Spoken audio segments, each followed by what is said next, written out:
এসেছি আজকে আমি আপনাদেরকে একটা নতুন রেসিপি দেখাতে। রেসিপিটা দেখানোর সঙ্গে সঙ্গে কিন্তু বিভিন্ন ধরনের টিপসও আমি দিয়ে থাকি।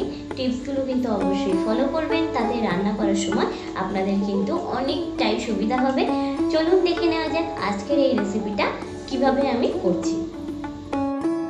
বর্ষা মানে ইলিশের মরশুম। ইলিশ মাছ ছাড়া বাঙালি ভাবতেই পারে না।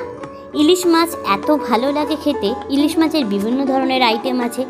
আজকে আমি আপনাদেরকে যে রেসিপিটা দেখাবো সেটা কিন্তু বেশ ভালো লাগে গরম ভাতের সাথে। এটা একটু অন্যরকম। আমি যেভাবে রান্না করেছি স্টেপ বাই স্টেপ দেখুন, আর গরম ভাতের সাথে একেবারে জমে যাবে। আর এই ইলিশ মাছের রেসিপিটা কিন্তু টেস্ট একটু অন্যরকম, মানে অন্যান্য আমরা যেসব সাধারণত খেয়ে থাকি সেরকম নয়। তো এর টেস্টটা পেতে গেলে ঠিক এভাবেই কিন্তু রান্না করতে হবে। তো প্রথমে আমি নিয়ে নিলাম 3 পিস ইলিশ মাছ।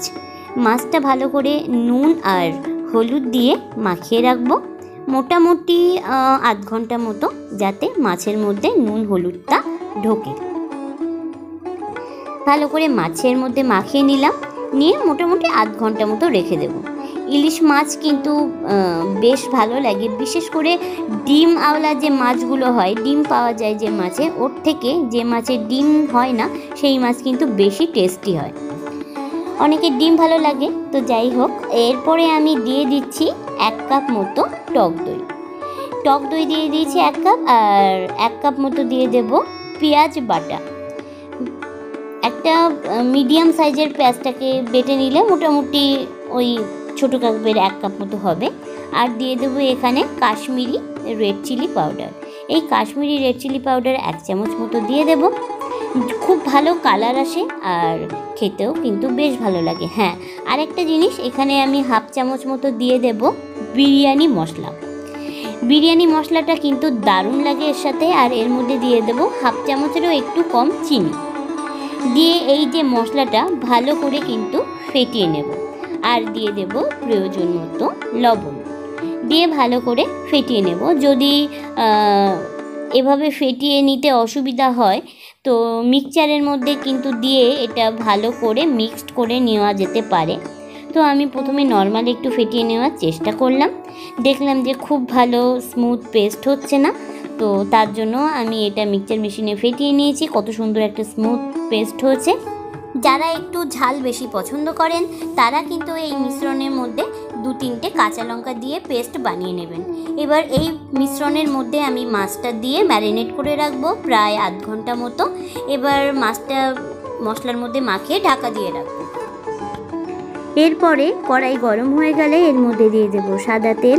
আপনারা চাইলে সর্ষের তেলও কিন্তু ব্যবহার করতে পারেন। এরপরে মাছটা যে ম্যারিনেট করে রেখেছিলাম মশলার মধ্যে, মাছটা তুলে নিয়ে মশলাগুলো তেলের মধ্যে দিয়ে দিলাম। এবার মশলাটা কিন্তু ভালো করে কষিয়ে নিতে হবে। যত ভালো কষানো হবে এই রেসিপিটা কিন্তু খেতে তত ভালো লাগবে। তো আমি কন্টিনিউ কড়াইয়ের মধ্যে খুন্তিটা নাড়িয়ে নিচ্ছি যাতে মশলা তলা লেগে না যায়। মশলা কষাতে কষাতে মশলা থেকে যখন তেল ছেড়ে দেবে তখন এর মধ্যে দিয়ে দিতে হবে মাছটা আমি তুলে রেখেছিলাম আগে। তো মাছটা দিয়ে ভালো করে মশলার মধ্যে লাগিয়ে নিতে হবে। এরপরে এর মধ্যে দিয়ে দিতে হবে প্রয়োজন মতো জল।